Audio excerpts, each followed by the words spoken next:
What's up everybody, this is Lyle with No Hit Me Barbecue. Today I'm going to be doing a prime rib. First of all, I'd like to thank Daryl at Bad Beast Barbecue for sending me this thermal shirt. It's coming in handy because it's like 24 degrees outside right now. Anyway, the prime rib I'm going to be doing today is going to be more of a low and slow. There's several different ways to do it, and I'm going to have several different videos up on how to do it. Anyway, we're going low and slow. What I want to do is bring you in so you can kind of take a look at my cut of meat, and then we'll get cooking. Now this prime rib is a bone-in prime rib. A lot of times when you find it, they're just whole with the bone just attached to it.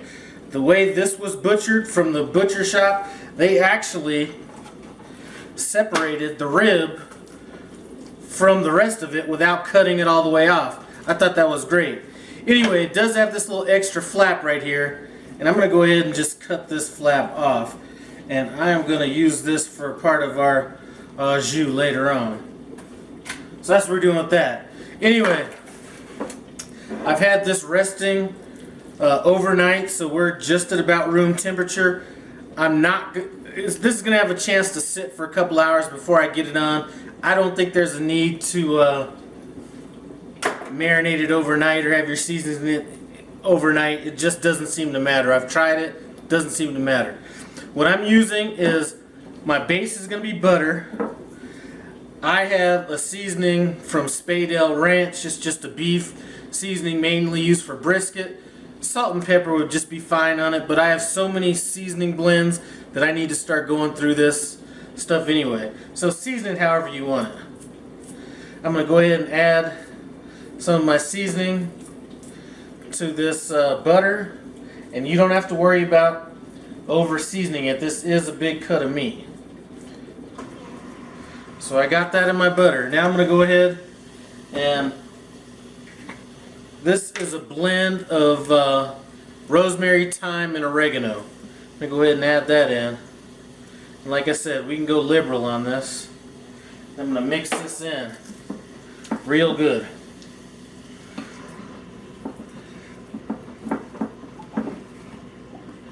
Now I've also patted this prime rib down, so this will be a little bit easier for me to rub on. Just a little bit of Worcestershire, not a lot. Mainly just to kind of thin it out just a little bit, but it will add some flavor. And once it comes into a little bit of a paste, I'm going to go ahead and grab my garlic.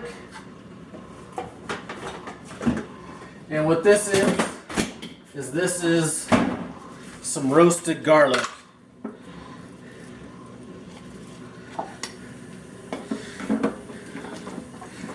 And that's pretty much a paste. Alright, so there we go.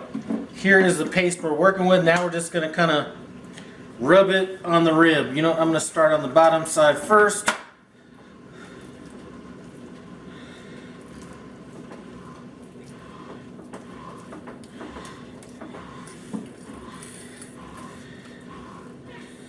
And we're going to want to just get a good layer over this whole thing.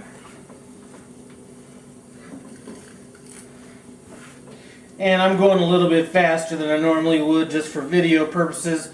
Take as much time as you need. It's very important that you dry your beef off before you do this, or the butter will just slide off of it as opposed to sticking to the meat.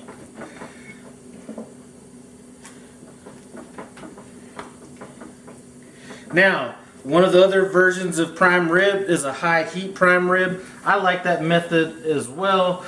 The only issue with that is if you add butter, you run the chance of burning up the butter. So if you're going with the high heat temperature method, which I will have up here shortly, you're going to want to use more of a canola or vegetable oil on that. I have my compound butter all kind of rubbed down on this. I am going to go ahead and tie this, and one of the reasons is this rib was laying out, and I want the flavor of the rib or the bones to actually kind of creep in here. So I'm going to tie it up just a little bit closer, and I'm only going to go with like 3 strings on this.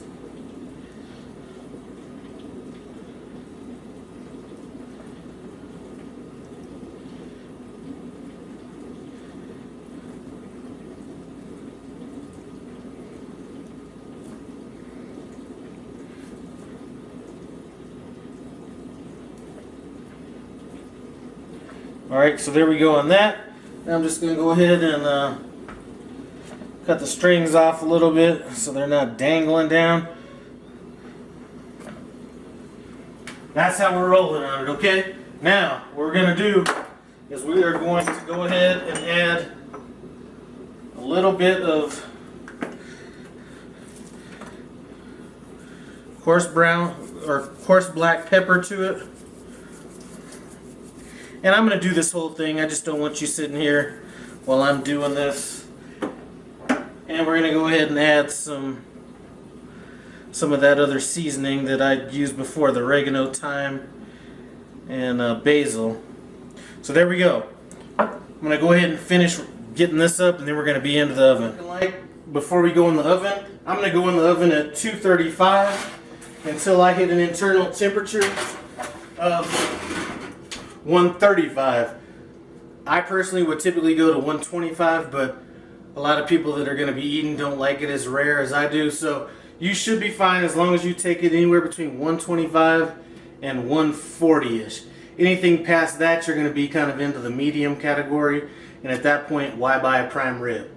We'll pick it up once it hits 135 and go on to the next step, which is going to be developing the crust on this. Prime rib, it's gone about 5 hours at 235. It's now 135 degrees. I was going to go ahead and sear it off, but the crust looks fine to me, so I'm not even going to throw it in there at a high temperature because it looks perfect. So anyway, I'm going to let this rest a while, then we'll cut it and see what's up. Alright, so this has had a chance to rest a while. Let's go ahead and see what it tastes like. I did make a little horseradish sauce to go with this. I typically, if it was just for myself, would have taken it to 125, but like I said, I'm feeding people that don't like it as rare. But let's see what it tastes like.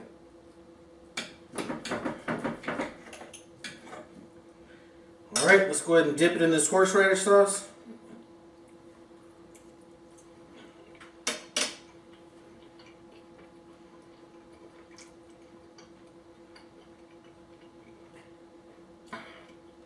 You know what? That's a winner.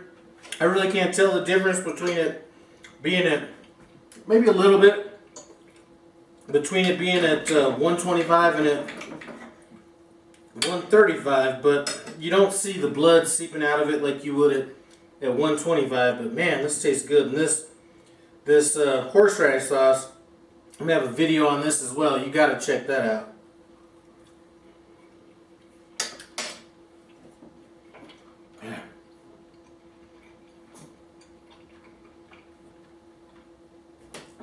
Anyway, thanks for stopping by No Hippie Barbecue.